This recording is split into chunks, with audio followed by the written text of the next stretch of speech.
Ну вот хочу катерок выложить, FR27. Состояние просто новое. Я не знаю, какие, ну, им пользовались. Наработка настоящая, там 200 с копейками часов. Ну, я не знаю, здесь есть все. Состояние вот. Все новенькое.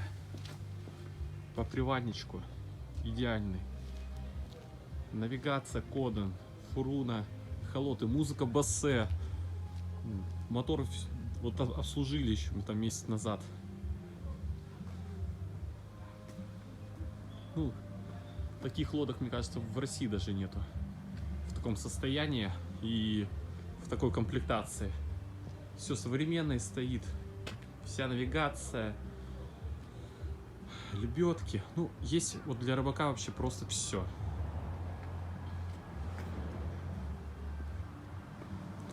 Цена у этой лодки будет выше, это понятно, на порядок.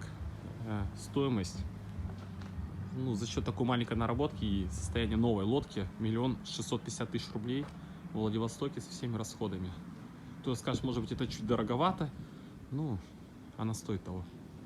Это вот просто приобрести и забыть, что что-то ломается, не работает, не красить ее, не мазать. Здесь только навигация, наверное, на огромную сумму наставлена.